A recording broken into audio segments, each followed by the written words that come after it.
Imagine que você vai comprar um carro e são oferecidas duas formas de pagamento.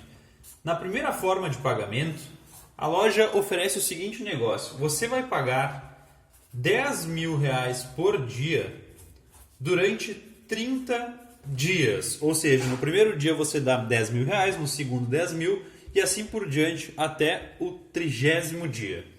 O segundo método de pagamento, ele funciona de uma maneira um pouco diferente. Também vai ser durante 30 dias. A diferença vai ser que no primeiro dia você vai pagar apenas R$ 2, só R$ 2. No segundo dia você vai dar R$ 4. No terceiro dia você vai dar R$ 8 e assim por diante até o 30º dia. Acho que você já deve ter pegado aqui a ideia. Basicamente você está dobrando a quantidade de dinheiro que você paga por dia a cada dia, certo? E a pergunta que fica é a seguinte: qual dos dois métodos é o método mais caro, certo? Para a gente saber responder isso, vamos analisar então quanto que você gastaria em cada um dos métodos. No primeiro método é muito simples, você paga R$ 10.000 por 30 dias, então é simplesmente 10 mil vezes 30. Isso daqui dará um total de R$ 300.000. Isso é o que você paga no primeiro método. O segundo método ele é um pouco diferente. Como é que a gente vai fazer para calcular isso? Veja bem, no primeiro dia você paga R$ 2, no segundo 4, no terceiro 8 e assim por diante, de maneira que a cada dia você vai pagando sempre o dobro do que você pagou no dia anterior. Quanto que você vai pagar, por exemplo, no último dia? Bom, você concorda comigo que 2 é a mesma coisa que 2 na 1. Você concorda comigo que 4 é a mesma coisa que 2 na 2. E que 8 é a mesma coisa que 2 na 3. Opa, então aparece um padrão aqui.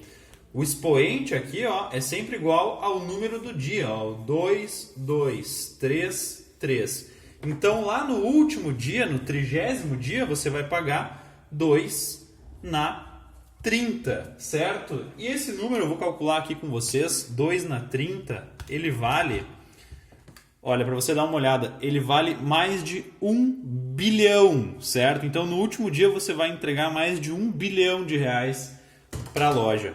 Eu fiz um cálculo aqui para ver quanto que você pagaria ao todo, né, contando desde o primeiro dia até o último, e cheguei ao total de 2 bilhões, mais de 2 bilhões de reais você paga no segundo método, enquanto no primeiro método você paga R$ 300.000. Então, obviamente, o mais caro é o segundo método. Se a gente der uma olhada num gráfico, a gente vai ter algo mais ou menos assim: o valor a pagar por dia nesse eixo e o número de dias aqui. Você vê que no início, nos primeiros dias, você pagava bem pouquinho. Agora, no último dia, por exemplo, você vai pagar muito. E é assim que funciona uma função exponencial. E por que eu trago esse assunto para vocês? Porque esse é um assunto muito importante hoje em dia, principalmente quando a gente fala sobre o coronavírus. E essa é a grande ideia desse vídeo, isso que eu quero passar para você.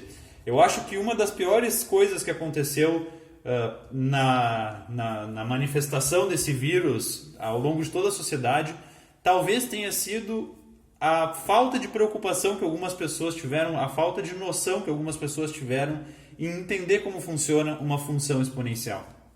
Vamos dar uma olhada para ver o que eu estou falando aqui de uma maneira um pouquinho melhor. No primeiro dia do coronavírus no Brasil, nós tivemos apenas, o primeiro dia foi registrado um caso lá no dia 25 de fevereiro. O segundo caso foi registrado apenas no dia 29 de fevereiro. Então, no quinto dia da epidemia no Brasil, nós tínhamos apenas 2 casos, certo? Então, nesse período aqui, o aumento foi 2 vezes.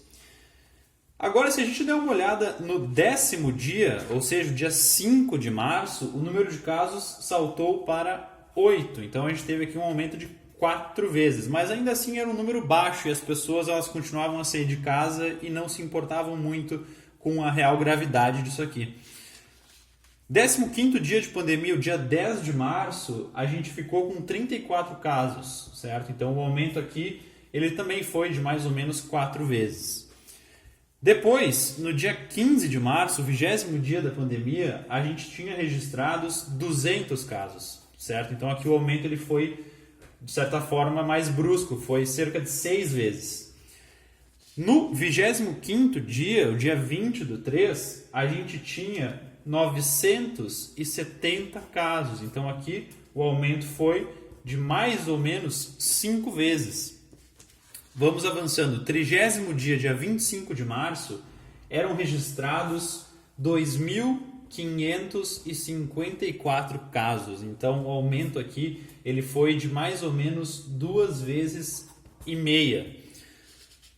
30º dia de março, né, o 35º dia da pandemia no nosso país, a gente teve registrados 4.630 casos, um aumento aqui de 1,8 vezes mais ou menos.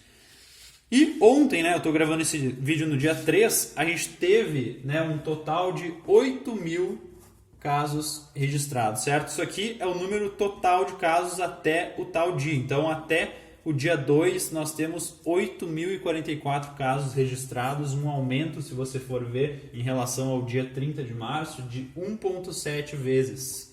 O que a gente pode tirar desse gráfico aqui? Você percebe que esse gráfico ele é muito parecido, a tendência dele é muito parecida com a dessa daqui? Sim, porque os dois comportamentos eles têm esse caráter exponencial. Como isso aqui é um fenômeno que não é exato, a gente não tem uma multiplicação igual para cada período de tempo, mas a gente tem esse formato de crescimento rápido até a partir de certo ponto, certo? E isso que é o grande problema aqui. Vamos analisar uma última coisa aqui para ficar bem clara essa minha análise. As taxas, se você for percebendo aqui, ó, a partir daqui, do dia 10 para o dia 15, eram 6 vezes o aumento. Do dia 15 para o 20, 5 vezes, depois 2,5, depois 1,8, depois 1,7. Você percebe que com o passar do tempo o aumento ele está diminuindo. Isso pode ser, né? Claro que existem muitos fatores que explicam esse tipo de comportamento, mas uma das causas pode ser que com o passar do tempo, com o crescimento do número de casos, as pessoas estão ficando mais conscientes e ficando mais em casa, respeitando mais a quarentena. Muitas pessoas estão parando, né? Não estão saindo na rua, e isso vai fazendo com que o vírus se espalhe de forma mais devagar. Então essa é a matemática relacionada ao coronavírus. O recado que a gente tem, né, depois de toda essa análise aqui é o mesmo recado que você já deve ter visto em vários lugares. Fique em casa, vamos fazer a curva achatar.